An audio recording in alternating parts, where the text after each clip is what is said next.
Grabe naman mga ka-DIY, oh. Umuulan pa talaga.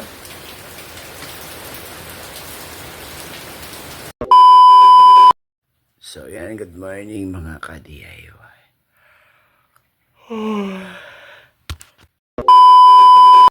So yan. Hindi tayo pupunta sa bahay ngayon mga ka-DIY kasi patigasin muna natin yung lababo, yung flooring niya.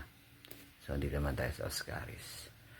So ito yung araw-araw namin ginagawa dito. Samahan nyo kami. Go! Ay, marami na namang labain. Ka-DIY. So maglalaba tayo. Ay, laba tayo mga ka-DIY. Pero mag-breakfast muna tayo. Let's go. So yan, bagong lahat mga ka-DIY. Tayo magluluto ng gulay.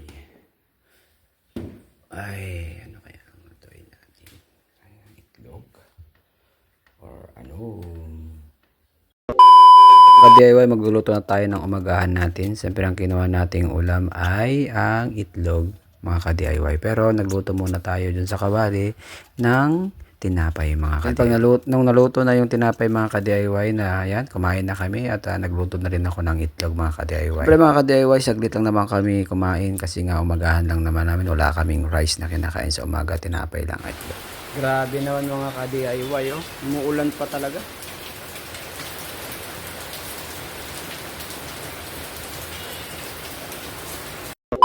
Siyempre kahit umuulan mga ka-DIY, no, ginawa ko pa rin maglaba dahil nga wala na kami maisusuot mga kaibigan mga ka-DIY. Siyempre wala na kami susuot ni sungit. Kaya naglaba na po ako. Siyempre kahit umuulan may dryer naman mga ka-DIY. Kaya mga ka-DIY, sinalang ko na yung puti, sumunod po yung decolor and then yung short. Tapos na pagkatapos ko ay nagbanlaw na po ako sa labas. Siyempre unahin po natin yung puti na banlawan, sumunod yung decolor. Siyempre pagkatapos niyan yung short na ang sumunod mga ka-DIY. Nga nila mahirap man ang trabaho, kung ginusto mo magagawa mo mga ka-DIY. Nga sa isang kasibihan, kung gusto mo may paraan, kung ayaw mo maraming dahilan. Siyempre tapos na rin pong na-dryer, dinryer na natin at natapos na. Pagkatapos nating dinryer ay sinampay na po natin para mabili. Mga ka-DIY, pag may ganito kang washing kasi may dryer na siya, may wash pa mga ka-DIY. Pala sa mga gusto pong magkaroon ng dryer, wag po natin sasagadin yung mga dryer natin, lalo na po yung dryer para hindi po masira yung kanyang ka-DIY. Tapos na ako, nailagay ko na lahat. Yun mga ka-DIY, siyempre tapos na tayo maglaba at nag-breakfast na tayo din. So yan mga ka-DIY, tapos na akong naglaba. So yan mga ka-DIY, ang journey natin, daily vlogs. And then siyempre samahan nyo ako sa lahat ng ginagawa ko sa buhay. So yan, at suporta, salamat sa mga susuporta, sa mga hindi suporta, okay lang naman.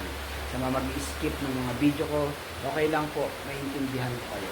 So yan lang ating video sa ating paglalaba, journey natin. So sa bahay, sa bulok-bulok kong bahay, dito tayo sa bahay ng aking kasama, dito sa Oscari at sa Ramon.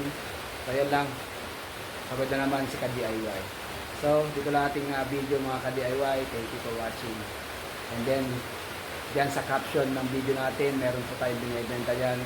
At sa yellow basket. Pakiclick na lang po ang yellow basket sa mga gusto bumili. Thank you for watching mga ka-DIY. Ingat, pagpalain kayo ng Panginoon. God bless.